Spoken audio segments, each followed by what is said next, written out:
오늘 읽은 말씀을 가지고 참으로 눈먼 사람, 진짜 맹인인 사람, 이런 주제로 함께 은혜를 나누길 원합니다.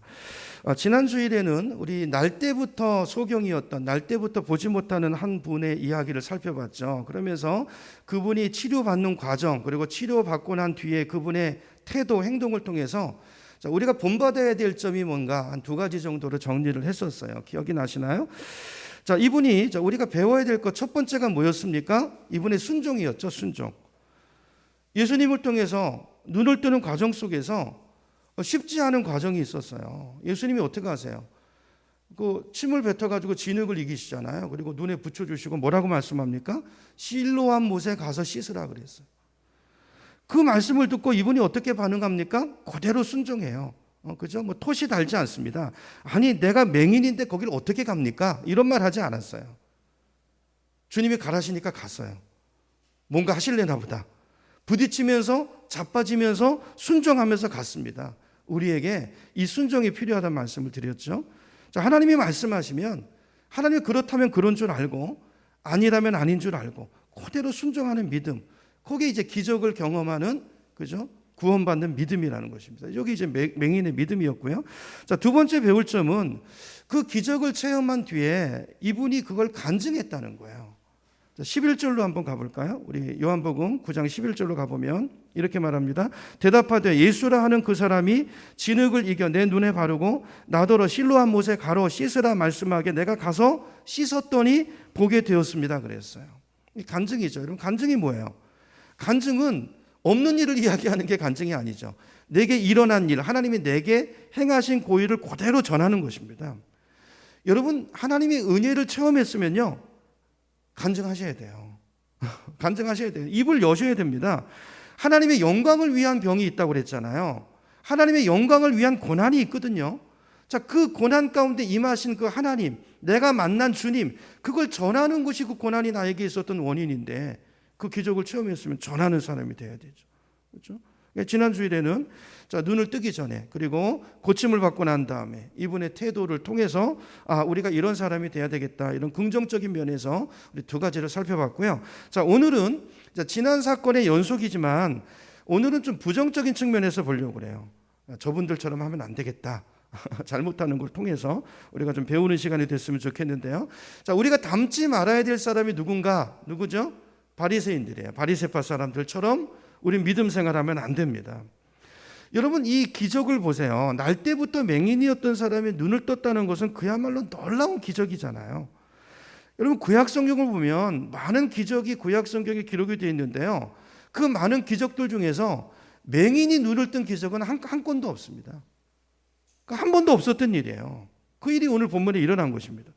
그래서 30절을 보면 이렇게 말하죠. 맹인이 30절입니다. 그 사람이 대답하여 이르되 이상하다. 이 사람이 예수가 내 눈을 뜨게 하였는데 당신들은 그가 어디서 왔는지 알지 못하는도다. 32절 가보세요.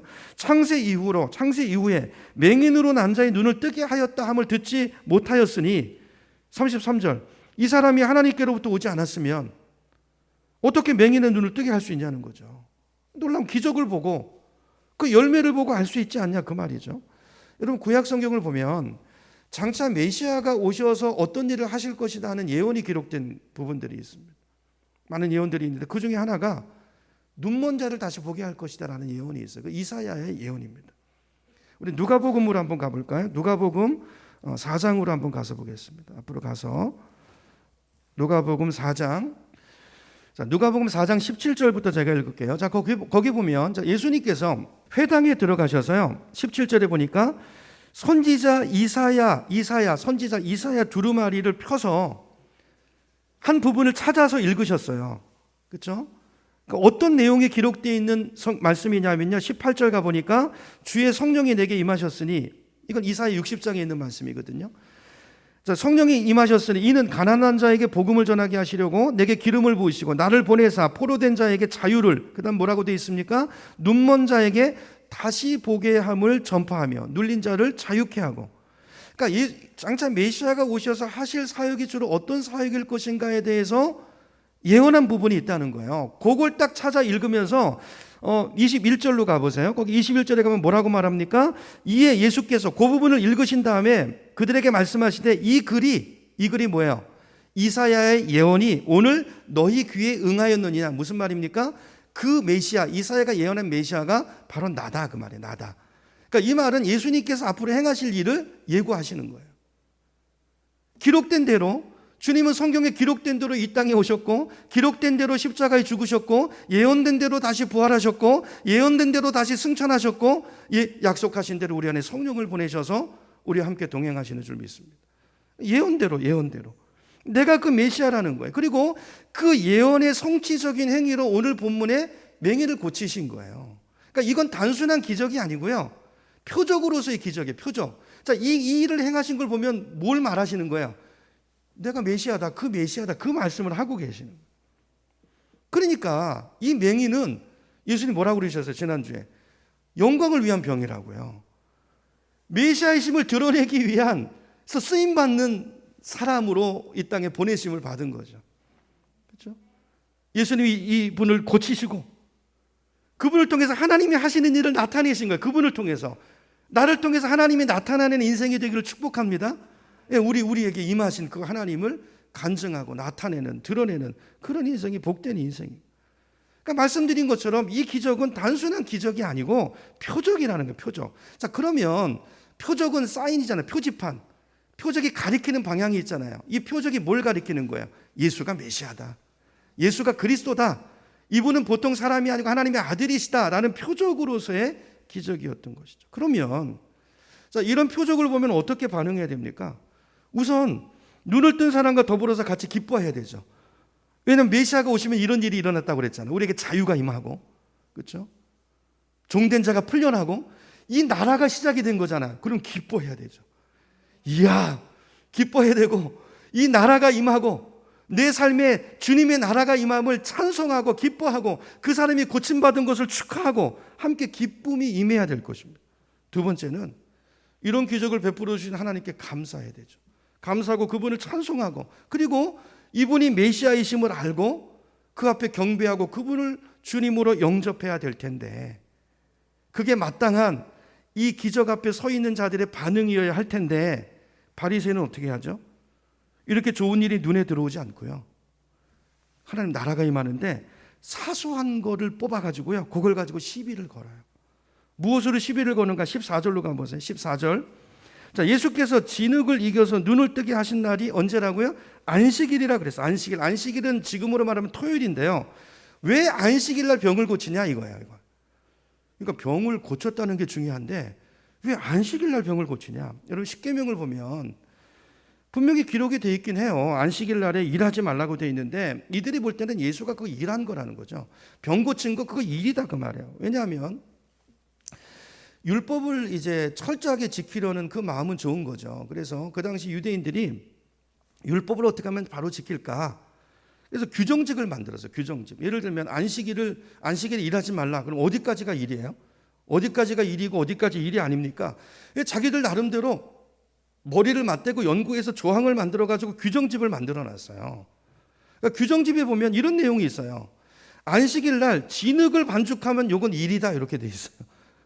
그러니까 요 말은 의도는 뭐냐면 안식일 날 진흙을 빚어가지고요, 벽돌을 찍어낸다든지 도자기를 만든다든지, 그래서 이건 일이잖아요. 그러니까 그거 하지 말라는 거죠. 그 분명히 일이죠, 그거는. 근데 그들이 볼 때 요 작은 걸 가지고 꼬투리를 거는 거예요. 진흙을 이겼잖아요. 팔려고 한 겁니까? 생명 구하려고 한 거잖아요. 근데 걷다 걸어가지고 요 조항, 근데 이거는 성경이 아니죠. 장로들의 전통입니다. 그러니까 자기 기준인 거예요, 그 상황에서. 자, 그걸 가지고 예수님께서 안식일을 침을 뱉어서 어쨌든 진흙을 이겼으니까, 어쨌든 진흙 이겼잖아, 그럼 일한 거잖아, 왜 안식일 날 일해? 이러고 트집을 잡고 나온. 이게 바리새인이에요. 바리새인. 여러분 잘 보세요. 그러면 바리새인들의 마음속에 사랑이 있습니까? 영혼에 대한? 그 고통당하는 사람에 대한 연민이 있나요? 그분을 향한 궁율의 마음이 있나요? 없습니다. 율법의 정신은 사랑이거든요. 안식일을 제정하신 이유가 사람을 위해서 안식일을 하나님이 만드신 거거든요. 근데 사람이 안식일을 위해서 있는 것처럼 돼버렸어요. 사람을 위해서 하나님이 법을 주시고 율법을 주시고, 율법의 정신은 사랑인데 그 사랑과 정의와 신은 온데간데 없고, 자기의, 나는 율법을 지킨다, 쟤는 안 지킨다, 이게 기준이 돼서, 그러니까 율법의 정신에서 너무 벗어나 있는 모습이죠. 그래서 마태복음에 보면요, 예수님이 바리새인들을 이렇게 책망합니다. 제가 마태복음 23장 23절 읽어볼게요. 화 있을진저 외식하는 서기관들과 바리새인들이요, 너희가 박하와 회향과 근체 11조는 드리는데 율법에 더 중요한 바 뭐예요? 정의와 그다음 뭡니까? 궁율이잖아요. 궁율과 믿음은 버렸도다 그랬어요. 궁율이 없어요. 궁율이.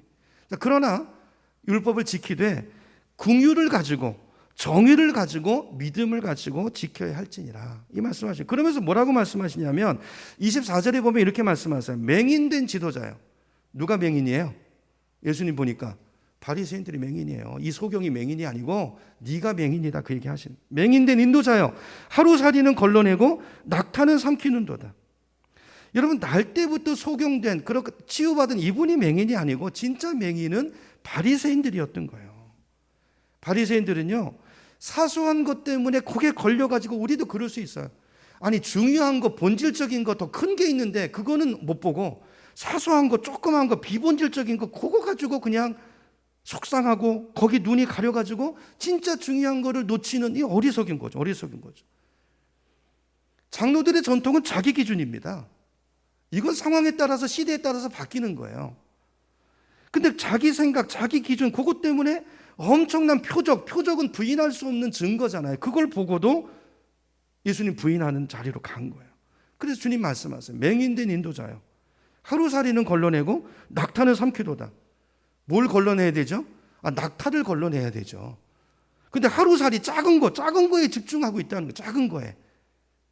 여러분, 이게 우리 모습이 되지 않기를 축복합니다. 여러분, 우리도 바리새인 같을 수 있어요. 이런 오류에 빠질 수 있어요. 여러분, 신앙생활 할 때 큰 거, 본질적인 거, 중요한 거를 보는 눈을 키우셔야 돼요. 전체를. 작은 것에 집중하면 전체가 안 보입니다. 그죠? 낙타를 삼키는 일이 와요. 큰 죄를.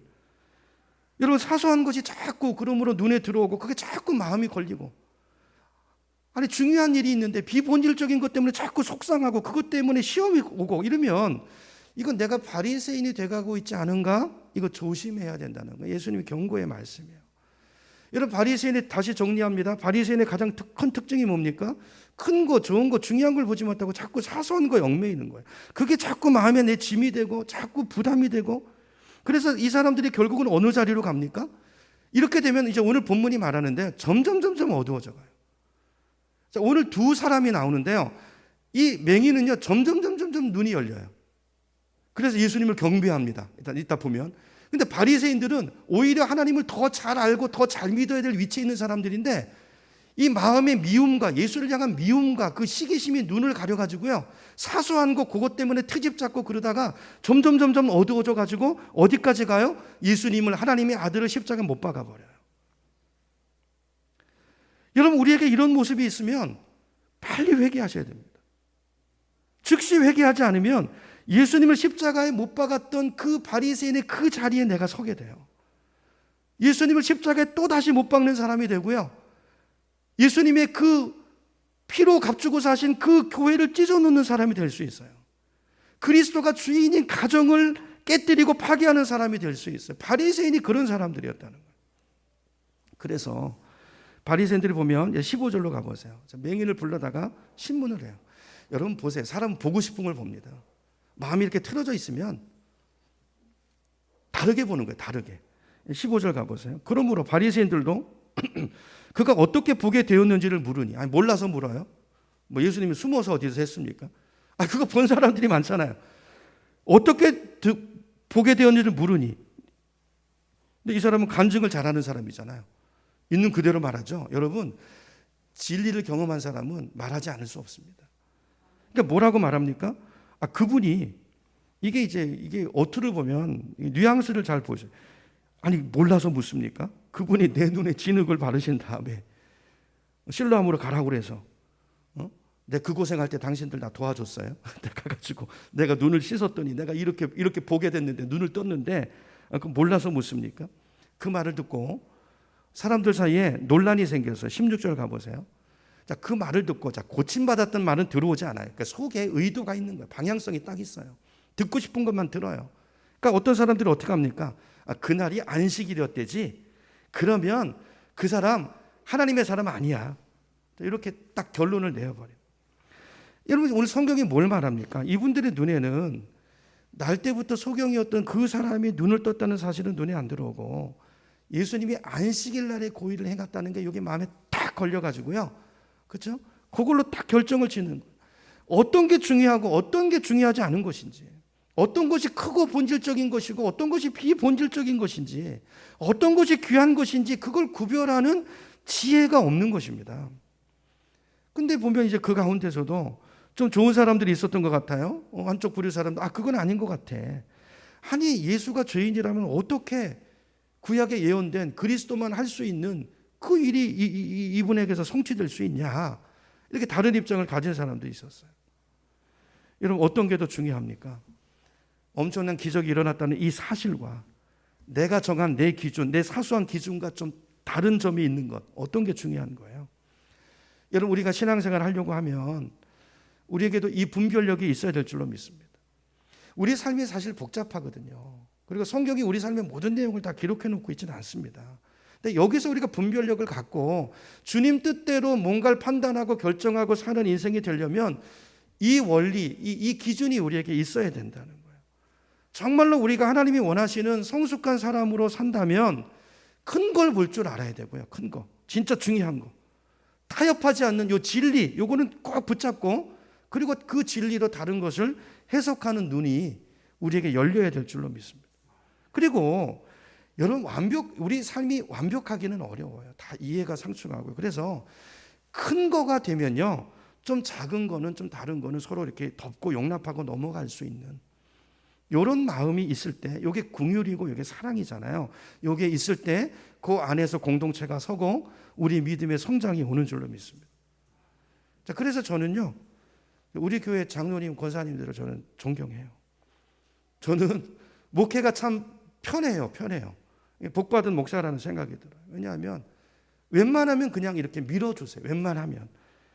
그러니까 뭐 장로님들이나 권사님들이, 우리 교우들이 저를 믿어주고 따라주실 때 뭐 제가 똑똑하고 잘나서 밀어주시겠습니까? 가만 보니까 좀 부족한 게 있어도 그래도 큰 틀에서 말씀대로 살려고 하고 그걸 애쓰는 모습이 보이니까 좀 부족한 부분이 있어도, 좀 나와는 좀 생각이 안 맞아도, 좀 이렇게 하면 불편한 점들이 좀 있어도 큰 틀에서 맞으니까 그러면 그냥 그대로 밀어주시고 저는 그렇게 해주시는 거라고 생각해요. 저는 우리가 공동체를 이루어가려면 이런 모습이 필요하다고 생각이 됩니다. 그래서 저와 여러분은 신앙생활의 기준이 이랬으면 좋겠어요. 작은 일이 자꾸 마음에 걸리고 그게 시험에 대해서 중요한 거, 큰 거를 놓치는 그런 우를 범하지 않고 정말 중요한 거를 붙잡을 수 있는, 그렇죠? 성경이 말하는 그 본질을 붙잡고 그런 것들을 함께 도모해 갈 수 있는, 큰 거가 되면 작은 건 좀 넘어가고, 그렇죠? 빨리 해야 될 거, 먼저 해야 될 거, 천천히 해도 되는 거, 이런 것들을 좀 잘 분별하고 지혜롭게 질서 있게 우리 삶을 꾸려나가는 이런 지혜가 있고 이런 성숙이 있는 우리 신앙생활이 되기를 간절히 소망합니다. 자, 오늘 본문을 보면 이게 이제 바리새인들의 문제였다는 거예요. 엄청난 사건은 눈에 안 들어오고 안식일 날 진흙을 겠다. 이건 성경 말씀도 아니잖아요. 근데 기준이잖아요. 이게 이제 눈에 탁 들어온 거예요. 자, 그래서 인정 못하는 거죠. 인정 못하는 거예요. 그래서 사람을 불러다가 다시 묻습니다. 17절로 가보세요. 17절. 이에 맹인되었던 자에게 다시 묻되 그 사람이 내 눈을 뜨게 하였으니 너는 그를 어떤 사람이라 하느냐 그랬어요. 여러분 이 압박이 느껴지시나요? 이 바리새인들과 이 종교 지도자들은요, 여러분 종교가 권력입니다. 이 당시는 엄청난 권력이에요. 이 압박이 느껴지시나요? 자기가 이미 정해놓고 너는 그를 어떤 사람이라 하느냐. 근데 맹인이 뭐라고 그러죠? 맹인은 두려움이 없어요. 그는 예언자인 것 같습니다. 예언자인 것 같습니다. 자, 여기 보면 이제 두 부류가 극단으로 나눠지죠. 자꾸 보세요. 맹인이었던 분은 점점 눈이 열려요. 근데 바리새인들은 점점 나락으로 떨어집니다. 하나님부터 점점 멀어집니다. 아까 보세요. 맹인이 처음에 누가 너를 고쳤냐 그랬을 때 처음에 맹인은 뭐라고 대답했냐면 11절에 보면 예수라는 사람이 고쳤습니다. 그래서 예수가 예언자인지도 몰라요. 나 그 사람 모르는데 하여튼 예수라는 이름 가진 사람이 날 고쳤어요. 그랬는데 자, 이분이 치유받고 나서 곰곰이 생각해보고 또 다른 사람들의 이야기를 가만히 들어보니까 깨달음이 오는 거예요. 눈이 자꾸 열려요. 그래서 말합니다. 깨달음을 가지고 이분은 예언자구나.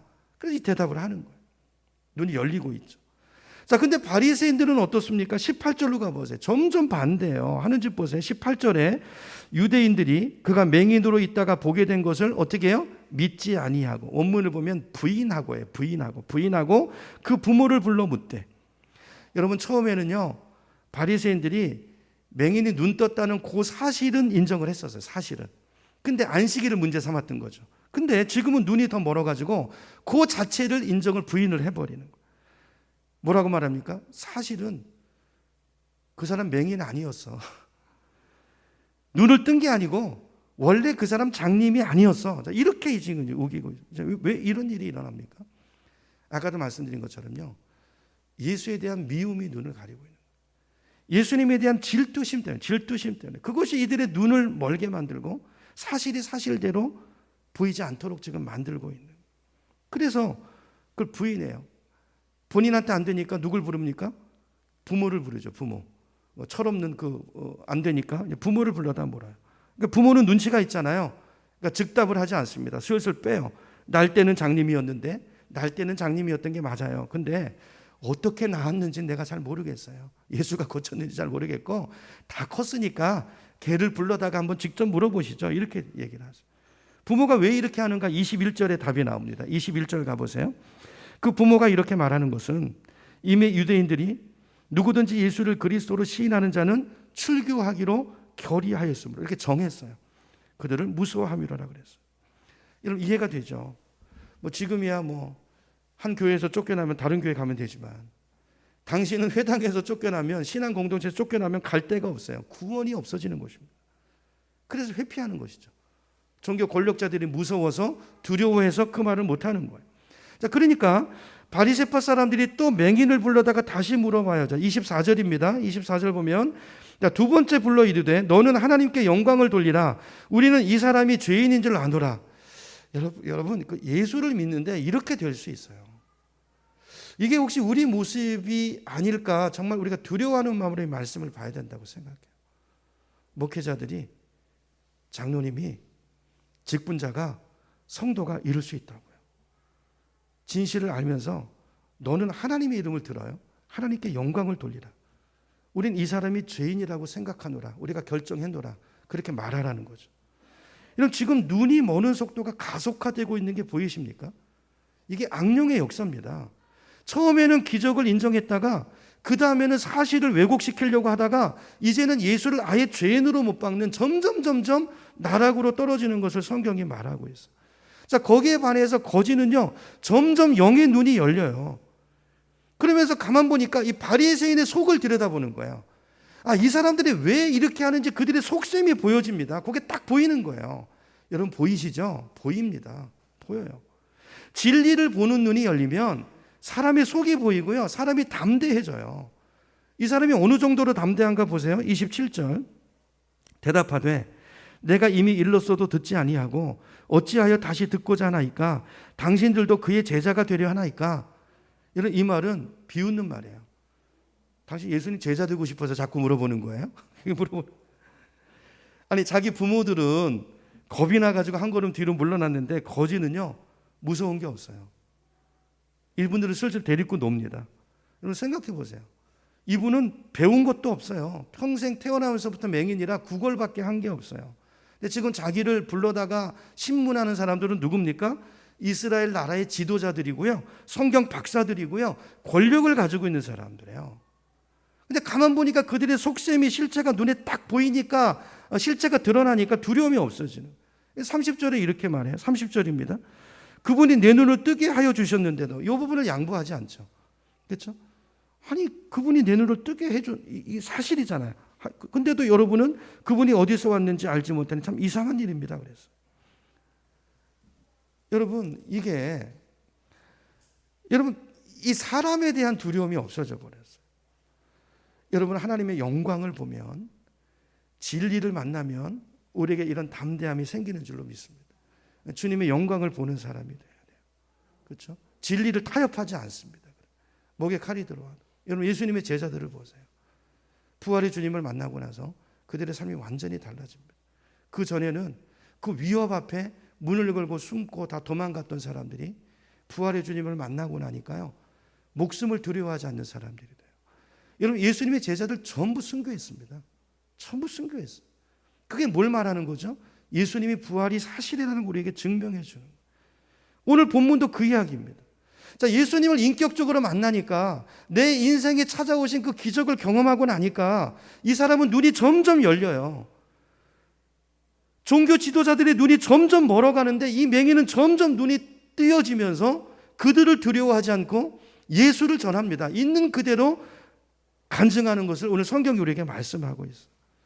자, 그러니까 바리새인들이 참다 못해가지고 화가 나서 34절에 보세요. 34절에 보면 그를 바깥으로 내쫓았다 그랬어요. 그러니까 출교시켰다는 말이에요. 여러분, 예수님께서 이 소식을 듣고 이 맹인을 찾아가서 만납니다. 그죠? 그리고 예수님께서 질문하시죠. 네가 인자를 믿느냐 그랬어요. 인자라는 말은 다니엘서에 나오는 말인데요. 이게 메시아라는 말이에요. 그러니까 이 질문은 네가 인자를 믿느냐, 그 말은 내가 정말 구약에 예언된 다니엘에 예언한 그 메시아 그리스도라는 사실을 정말 믿느냐, 그 말. 구약에 이사야가 예언했고 다니엘에 예언했던 그 메시아가 이 땅에 온다는 그 사실을, 그 약속을 믿느냐? 그러니까 장님이 뭐라고 말합니까? 분명히 믿습니다. 그분이 누군지만 가르쳐 주십시오. 그럼 내가 믿겠습니다. 근데 예수님께서 37절에 말씀하시죠. 37절에. 그렇죠? 이미 너는 그를 보았다. 너와 말하는 그가 바로 그 인자, 그 그리스도, 그 메시아니라. 그 말씀을 듣고 장님이 어떻게 합니까? 본문에 보니까 예수님께 엎드려서 경배했다고 되어 있어요. 여러분, 여기 경배했다라는, 엎드렸다는 이 단어는요, 이건 하나님께 쓰는 단어입니다. 하나님으로 알고 경배했다는 거예요. 여러분, 장님이 점점 눈이 띄어져서 예수가 누구인지를 알고 기적을 통해서 눈이 열리고 예수를 메시아로 믿고 고백하고 하나님의 자녀로 거듭나는 그것으로 오늘 본문이 끝나요.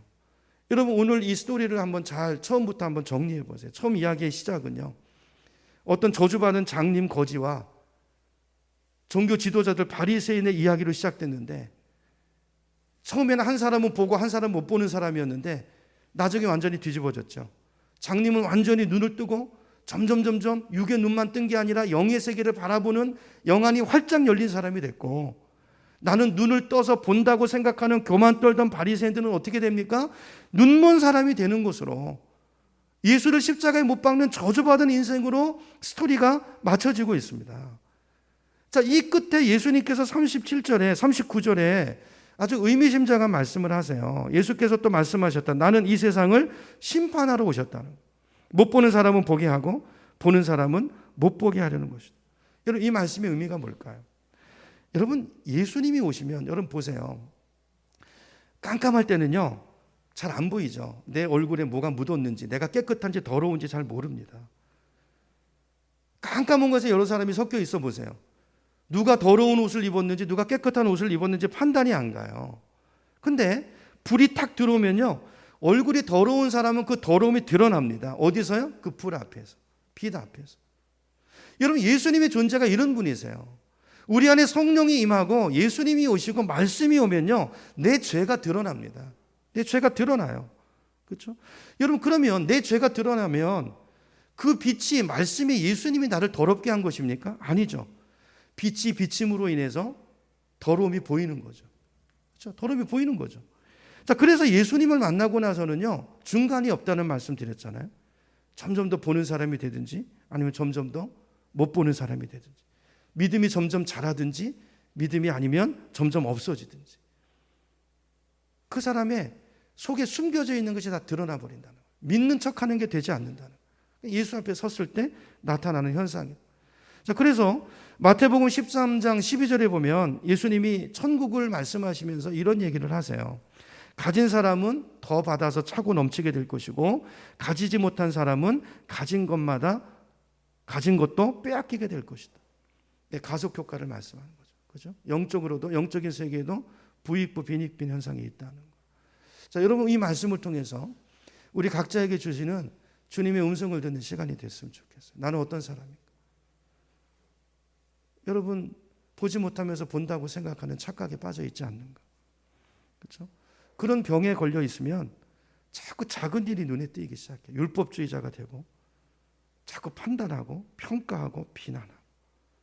이게 촉입니다. 촉이. 이런 현상이 혹시 내 안에 있다면 지금 눈이 멀어가는 이 상태를 그대로 놔두면 바리새인처럼 어느 순간 걷잡을 수 없는 눈이 멀어버리는 그런 상태로 갈 수 있다는 걸 기억하시고 회개해야 됩니다. 그래서 벗어나야 됩니다. 그렇죠? 자, 어떻게 벗어나는가? 41절로 가봅니다. 41절에 보면 예수님이 이렇게 말씀하세요. 너희가 눈이 먼 사람들이라면 도리어 죄가 없었을 것이다 그랬죠. 그러니까 내가 눈이 멀었다는 것을 못 본다는 걸 인정하면 가능성이 있다는 거예요. 근데 이분들은 본다고 생각하니까 그게 문제라는 것입니다. 여러분, 회복이 어디서부터 시작이 되는 것입니까? 내 부족을 인정하는 거죠. 그렇죠? 그리고 주님 앞에 서는 것이죠. 하나님, 나는 맹인입니다. 나는 영적인 사실을 보는 눈이 없습니다. 이 사실을 고백하고 그 눈을 열어주기를 주님 앞에 나와서 기도하고 간구할 때 하나님께서 우리 눈에 가려져 있는 그 죄악들을 제거해 주시고 우리 영안을 열어주셔서 보게 하는 은혜가 우리 삶에 임한다는 거예요. 여러분, 오늘 이 말씀을 보고 우리 신앙이 바리새인들처럼 교만한 자리에 가지 않고 겸손한 자리에 서서 내가 본다고 생각하는 착각에서 빠져서 주님의 음성을 듣고 주님이 보는 눈으로 나를 보고 주님의 인도를 따라서 살기로 결단하는 그 결단과 헌신이 있는 이 시간 되기를 간절히 소망합니다. 여러분, 우리 안에 성령님이 오셨어요. 그렇죠? 성령을 따라 사는 우리가 되기를 소망합니다.